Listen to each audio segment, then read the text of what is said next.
ಬೆಂಗಳೂರಿನ ವಿಧಾನಸೌಧದ ಪಶ್ಚಿಮ ದ್ವಾರದ ಬಳಿ ನಾಡದೇವಿ ಭುವನೇಶ್ವರಿ ಕಂಚಿನ ಪ್ರತಿಮೆಯನ್ನ ಅನಾವರಣ ಮಾಡಲಾಗಿದ್ದು, ಸಿಎಂ ಸಿದ್ದರಾಮಯ್ಯ ಭುವನೇಶ್ವರಿಗೆ ಪೂಜೆ ಸಲ್ಲಿಸಿ ಕಳಹೆ ಮೊಳಗಿಸುವ ಮೂಲಕ ಪ್ರತಿಮೆಯ ಲೋಕಾರ್ಪಣೆ ಮಾಡಿದ್ದಾರೆ. ಇನ್ನು ಸದ್ಯ ತಾಯಿ ಭುವನೇಶ್ವರಿಯ ವೈಭವದ ಪುತ್ಥಳಿಯನ್ನ ಅನಾವರಣಗೊಳಿಸಿ ಕೂಡಲೇ ಸಿಎಂ ಸಿದ್ದರಾಮಯ್ಯ ಕನ್ನಡ ಪರ ಹೋರಾಟಗಾರರಿಗೆ ಸಿಹಿ ಸುದ್ದಿ ಕೊಟ್ಟಿದ್ದಾರೆ. ಇನ್ನು ಕನ್ನಡ ಪರ ಹೋರಾಟಗಾರರ ಮೇಲಿರುವ ಎಲ್ಲಾ ಕೇಸ್ಗಳನ್ನ ವಾಪಸ್ ಪಡೆಯುತ್ತೇವೆ ಎಂದಿದ್ದಾರೆ. ಇನ್ನು ಗೃಹ ಸಚಿವರ ನೇತೃತ್ವದಲ್ಲಿ ಸಂಪುಟ ಉಪಸಮಿತಿ ಮುಂದೆ ಇದು ಚರ್ಚೆಯಾಗಬೇಕಾಗುತ್ತೆ. ಇನ್ನು ಕನ್ನಡ ಪರ ಸಂಘಟನೆಗಳು ಯಾರ್ಯಾರು ಆತ ಅರ್ಜಿ ನೀಡಿದ್ದಾರೆ ಕೇಸ್ ವಾಪಸ್ ಪಡೆಯುತ್ತೇವೆ ಎಂದು ಹೇಳಿದ್ದಾರೆ.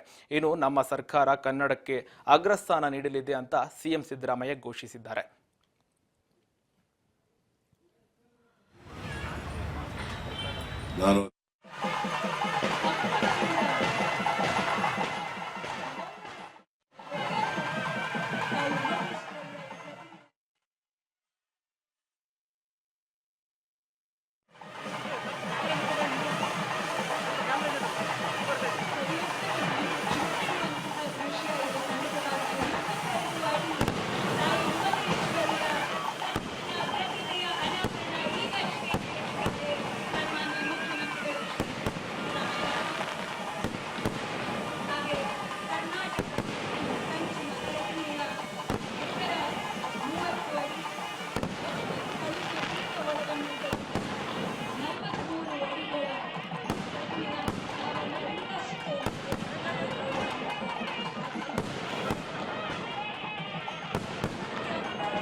ಜಾನಪದ ನೃತ್ಯ ಗಾಯನ ಎಲ್ಲದರ ಜೊತೆಗೆ ವಿಜೃಂಭಣೆಯಿಂದ ತಾಯಿ ಭುವನೇಶ್ವರಿ ಅನಾವರಣ.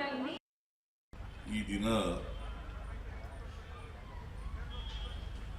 ಕನ್ನಡ ತಾಯಿ ಭುವನೇಶ್ವರಿ ದೇವಿಯ ಪ್ರತಿಮೆಯ ಉದ್ಘಾಟನೆಯನ್ನ